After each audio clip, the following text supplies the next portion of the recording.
Nothing that George Eliot did was conventional. Her books were new and completely different. Her views and opinions were unorthodox, and her lifestyle was so nonconformist it was shocking. Although she was female, she took the name and the privileges of a male. Although she lived in the 19th century, she thought and behaved like a 20th century progressive. George Eliot was a person who transcended all the limitations of her time, place, and gender to remain true to her own self. In the process, she became one of the greatest writers in history. Eliot was a woman of broad intellectual interests and considerable daring.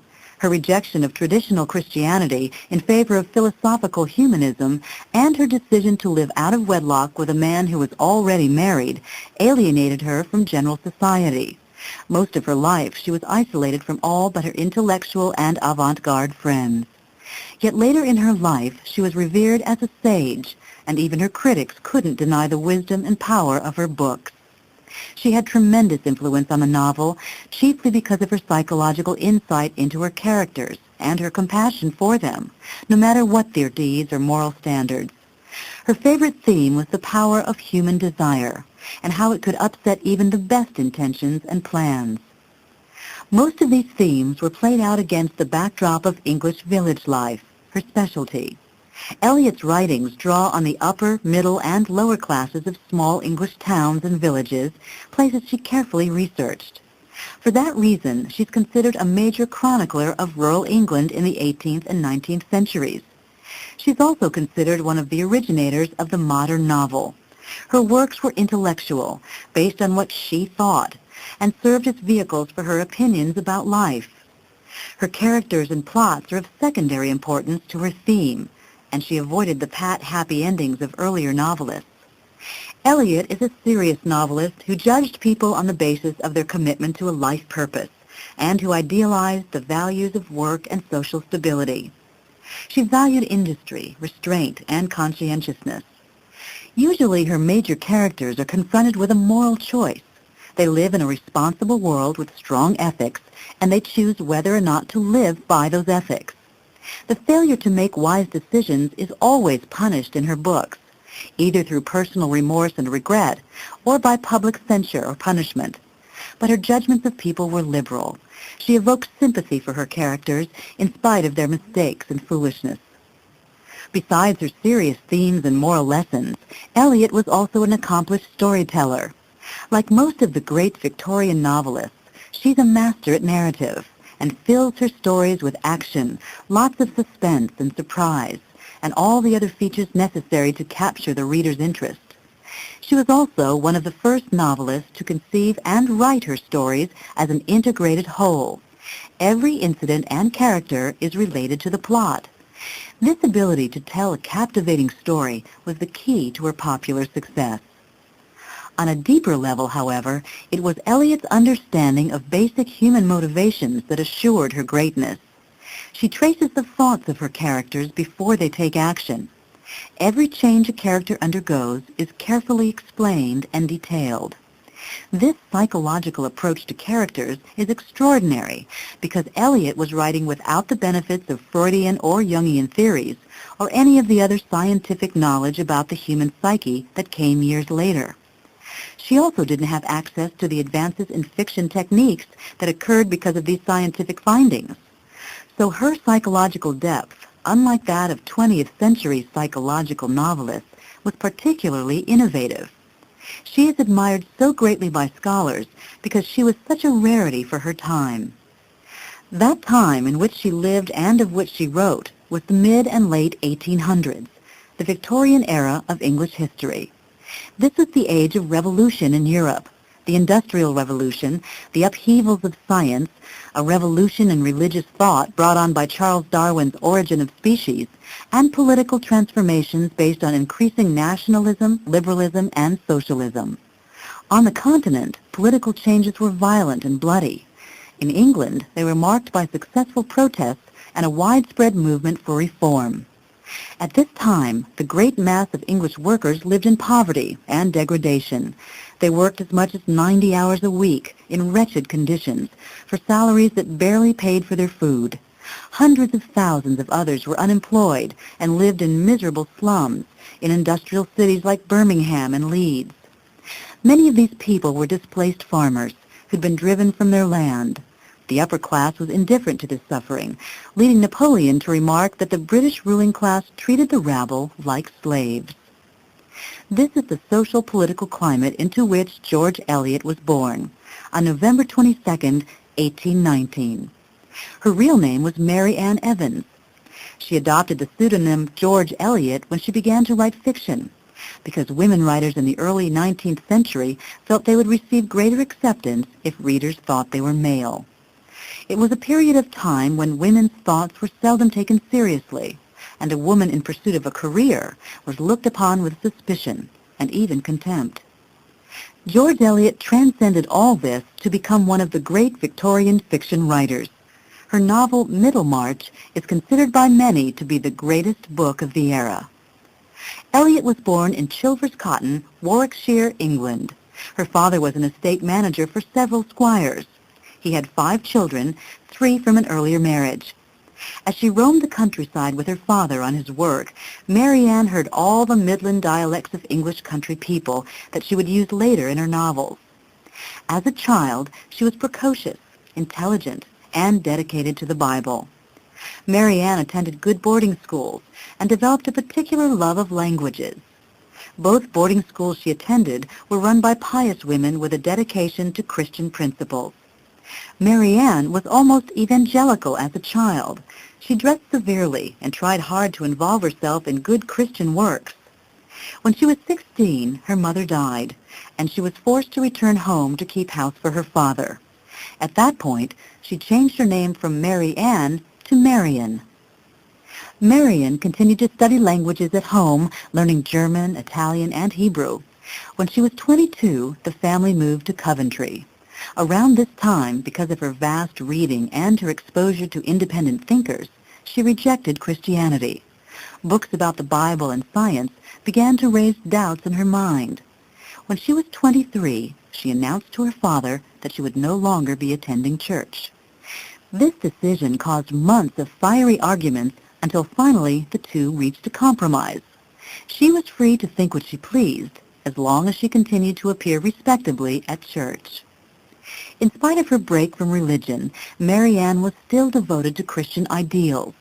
She turned her back only on Christian dogma, which she called a myth. She continued to respect the viewpoint of churchgoers, but remained a skeptic her whole life. This loss of faith was a source of much despair to her father, but she continued to live with him until his death. When she was in her early 20s, Marian translated a famous book of criticism of the Bible, The Life of Jesus, written by the German author D.F. Strauss. This book refuted the supernatural elements of the Gospels. Later, she translated a humanist reading of the Christian myth called The Essence of Christianity, written by Ludwig Feuerbach.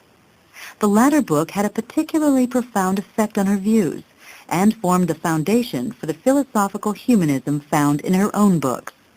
In spite of her expanding visions, Marian remained in Coventry until her father died, and then, in 1849, she found her wings.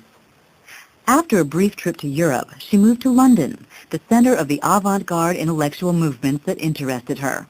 She was 30 years old and ready to start a career. Her father had left her an inheritance of only £100 a year, and she hoped to supplement it with work as a freelance writer. In London, Eliot became an editor of the Westminster Review, a quarterly magazine once edited by the famous philosopher John Stuart Mill. She became a member of a stimulating intellectual circle that included the philosopher Thomas Carlyle.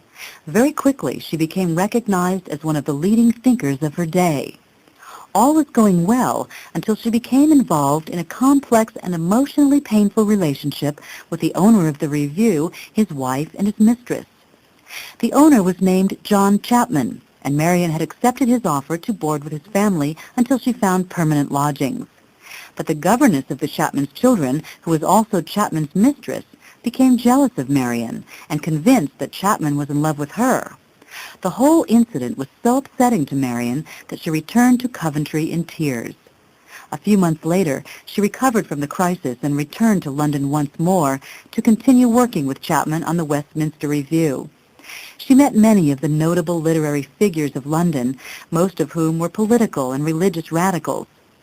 Then she met the one man who would have the most profound effect on both her life and her career.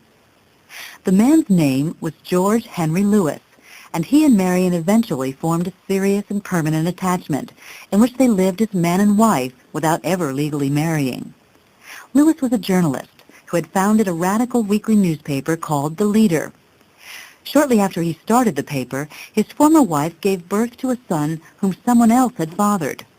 Being a liberal, Lewis gave the child his name and continued to be on friendly terms with both his wife and the father of the child.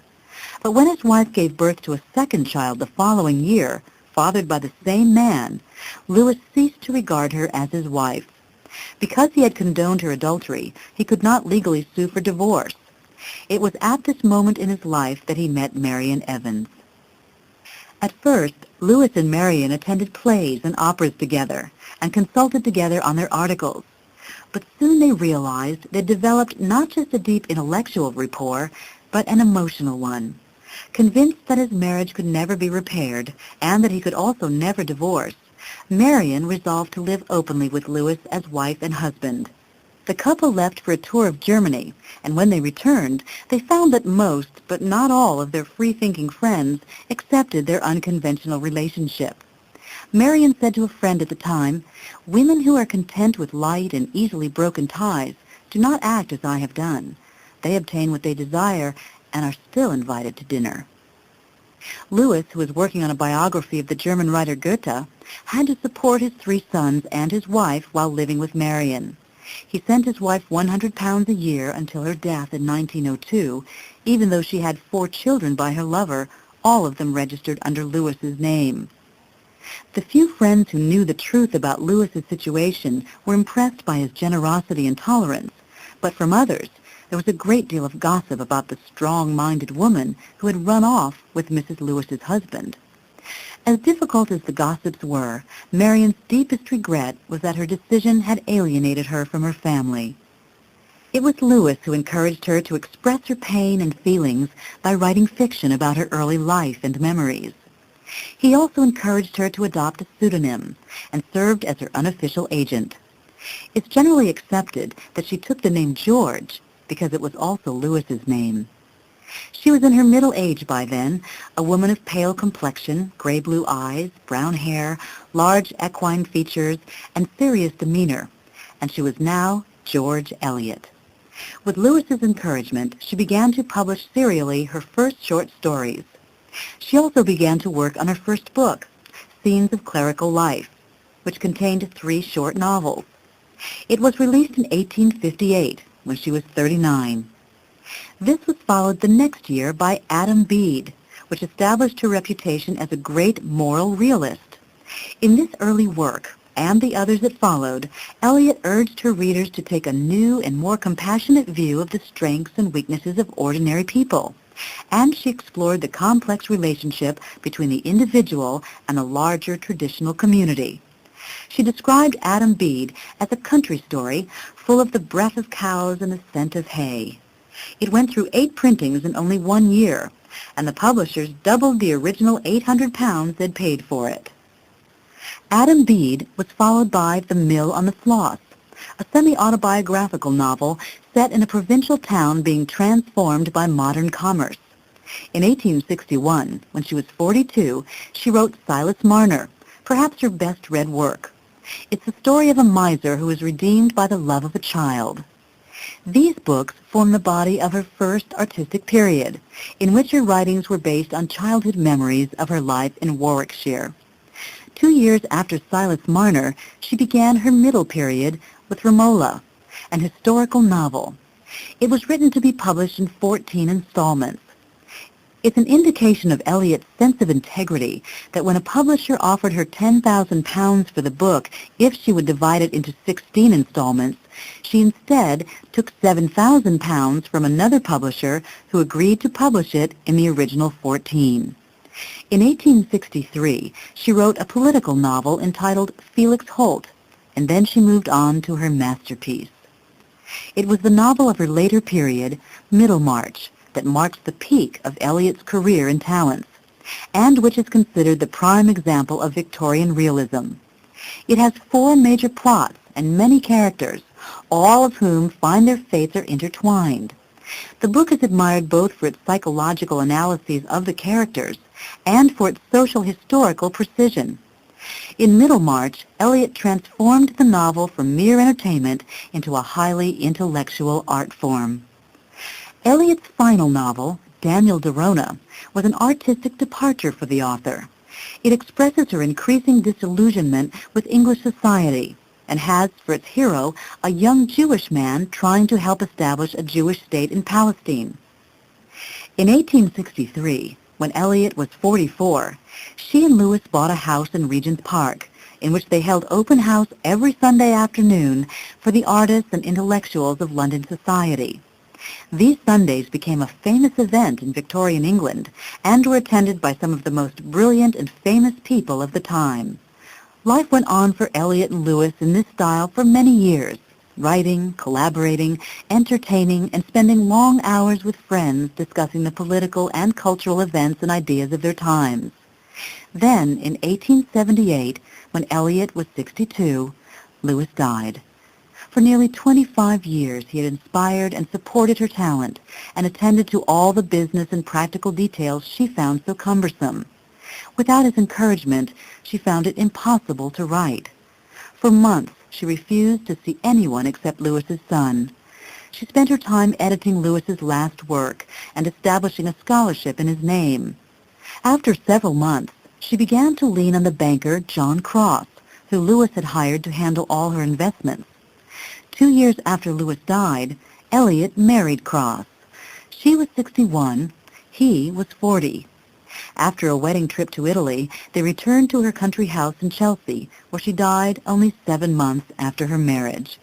Her death came on December 22, 1880, at the age of 61. She was buried in Highgate Cemetery, but on the centennial of her death in 1980, she was enshrined in Westminster Abbey.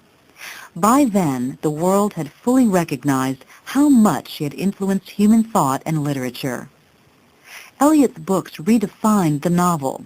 Their moral intensity, genuine wisdom, and insight into the complexities of human thought and behavior, and observations about the individual and his relationship to society were unique. And her technique was progressive. Future novelists studied, learned, and were inspired by her, and the public continues to enjoy her work to this day.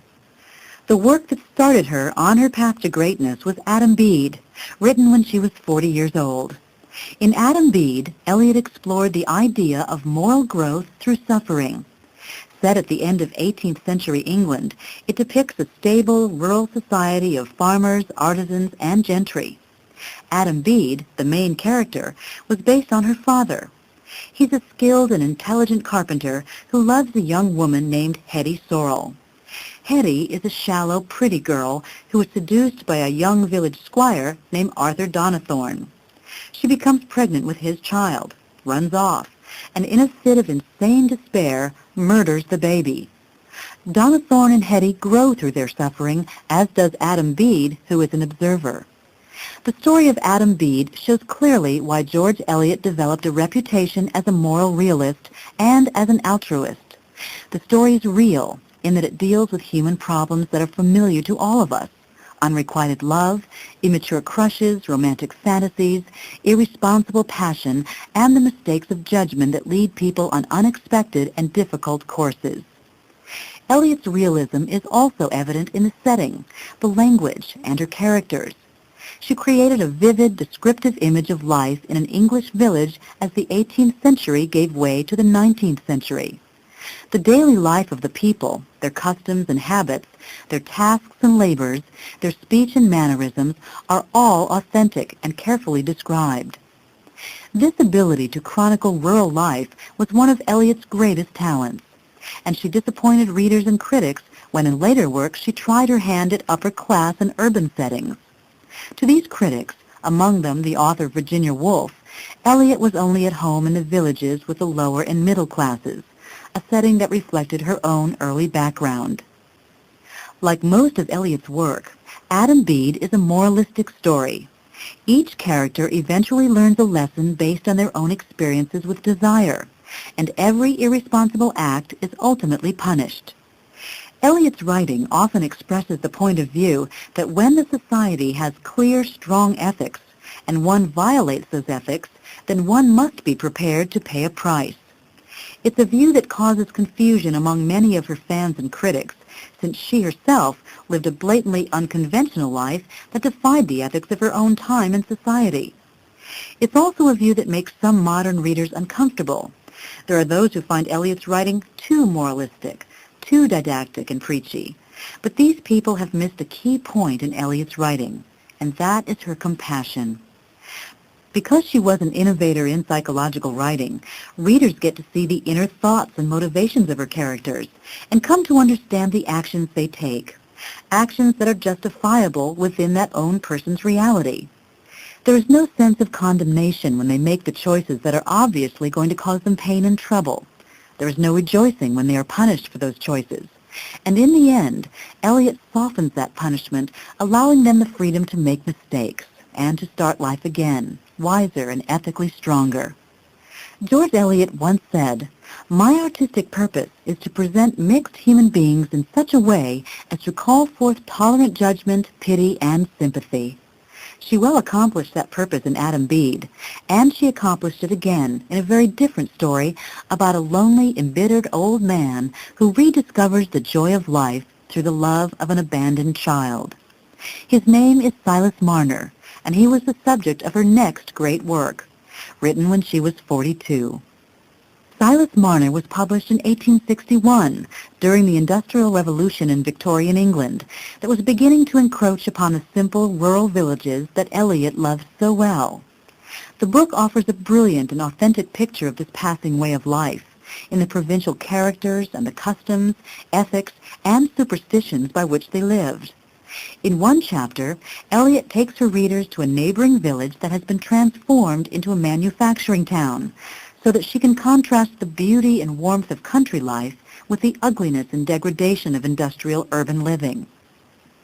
Eliot's devotion to rural villages has its origin in her own childhood memories of life in a small English town, but she also idealized the qualities of character found in the residents of the villages, farms, and small towns of England, their industriousness, stability, and honesty. In all her books, the characters who turn their backs on such standards of behavior experience heartbreak and ruination. They're punished for defying the strong ethics of their community and must suffer loss and repentance. Through this repentance, however, they're often offered new rewards and a fresh start at life. This theme, which first occurred in Adam Bede, is even more obvious in Silas Marner. The story in this novel centers around the embittered and reclusive life of a weaver, Silas Marner, who has denounced man and God after falsely being accused and found guilty of a crime he not only didn't commit, but for which he was framed by his best friend. Marner takes refuge in his work and in a newfound idol, money.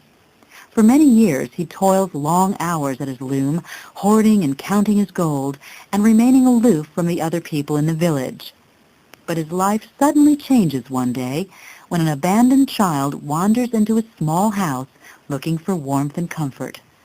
Silas adopts the little girl and raises her, and in the process, he learns again to love and trust and to have faith in God. Silas Marner is a novel with religious overtones, moral lessons, observations about class divisions, and skilled descriptions of human emotions and thoughts. The mystery of fate and luck plays an important role in the story, for consequential things happen to the people in the story that are beyond their power or understanding. At the same time, the choices these people make and the standards they choose to live by play an equal role in the course of their lives. The story is entertaining and well plotted, but its emphasis is clearly on teaching the values of honesty, kindness, and courage. The book is a hopeful book. It contains a message. The message that repentance can bring a new life, and that redemption can and will occur sometimes in the most unexpected ways. The key to Marner's redemption was love, Silas Marner's rebirth through the love of a helpless, devoted child is one of the most dramatic transformations in literature. George Eliot wanted to demonstrate in her story that natural, warm human influences could repair a damaged psyche. This idea of the remedial effect of human affection is one she borrowed from the poet William Wordsworth. She was much impressed by Wordsworth's lines that a child, more than any of the gifts offered to declining man, brings with it hope and forward-looking thoughts. To elaborate on this idea, she created an aging man whose heart had completely hardened to love, and introduced to him a loving child. And because the more love you receive, the more you can give, he was able to rejoin the human community and extend warmth and compassion to others.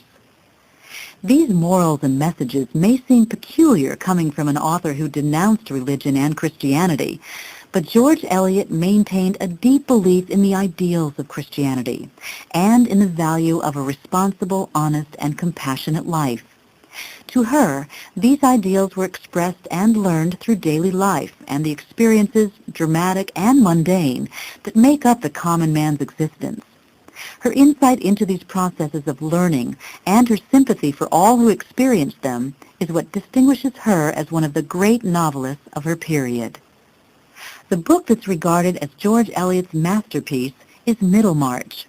The novel was published in 1871, when the author was 52 years old and already a well-established writer. In the preceding decade, she had released Adam Bede, Mill on the Floss, and Silas Marner, all of which had earned the admiration of both critics and the public alike. The themes in these earlier works would emerge again in Middlemarch, only with an even greater clarity and power. Middlemarch was actually a combination of two books Eliot had started earlier. In 1869, she was working on a novel that had a Dr. Lydgate of Middlemarch as its main character. Then, in 1870, she started a separate work called Miss Brooke. As these books developed, she recognized common themes, and so, in the spring of 1871, both stories were joined in one. The resulting amount of material was so large that the author worried it would be too much for even a 3-volume novel. Then her companion, George Lewis, suggested she release the work in bi-monthly installments. She agreed, and so new sections of the book were released bi-monthly for a year, from December 1871 through December 1872. The actual writing of the novel wasn't completed until October 1872. The final version is a skillful fusion of the two original tales. When Eliot completed Middlemarch, she wrote in a letter to a friend, "I have finished my book and am thoroughly at peace about it, not because I am convinced of its perfection, but because I have lived to give out what is in me to give and have not been hindered by illness or death from making my work a whole, such as it is." To many readers and critics, Eliot did achieve perfection in her novel. Middlemarch is considered Eliot's best work because it's representative of the most significant contributions she made to English literature and to the development of the novel. To begin with, it presents the vivid and authentic picture of English village life in the mid-19th century for which Eliot was so famous. Her portrayals of rural people, from wealthy squires to middle-class professionals to simple farmers, are filled with rich detail and deep understanding. Her scenes of provincial life, the gossip in the tavern, the liveliness of an auction or horse fair, the warmth of a small cottage, and the austerity of a large mansion are full of color and vitality. She creates an atmosphere of the place and times that are so vibrant and believable that the reader feels transported. The writer Henry James called the book a treasure house of detail. In Middlemarch, Eliot is also the master storyteller.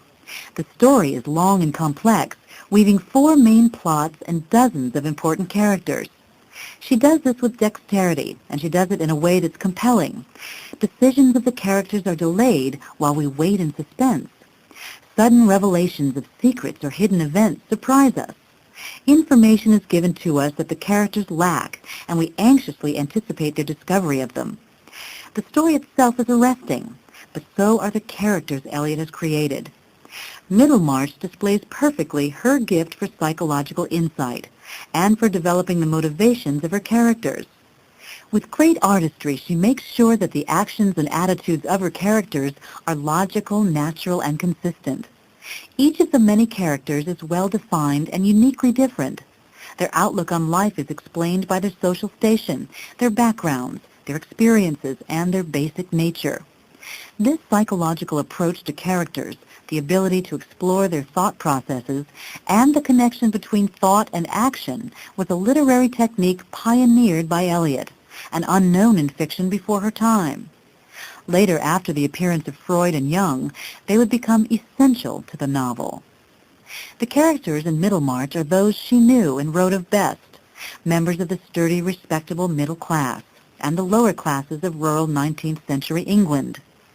These were the people she observed and knew in her own life, and she had a keen perception into their values, mannerisms, customs, desires, hopes, and fears. She was also acutely aware of their bigotries and the limitations of life in a small town or village, an awareness that plays an important part in all her novels, including Middlemarch. The novel is set at a time when England was going through dramatic social, economic, and political changes. It was the rise of the industrial age that would soon make the quaint village life Eliot loved extinct. It was also a time of reform, and England would emerge from the period a more democratic nation.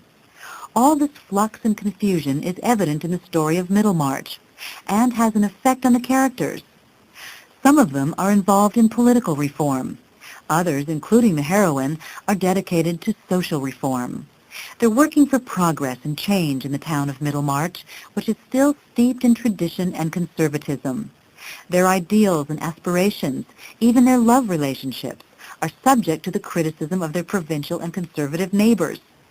This conflict between personal idealism and freedom and the restrictions of conventional society was a central theme in Eliot's life and work. Like the characters in her greatest novel, George Eliot was a visionary. She, too, had ideals and ideas that weren't accepted by the world in which she lived. She knew from experience that life will present many obstacles to the person who has dreams.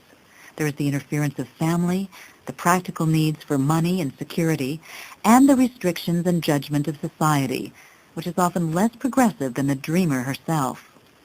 Eliot's choice was to follow the dream in spite of these obstacles, and yet to retain her sense of tolerance and compassion. It was not an easy choice, and like her characters, she paid a price. But she also earned the admiration and appreciation of millions of readers and writers who followed her. This is the end of the session.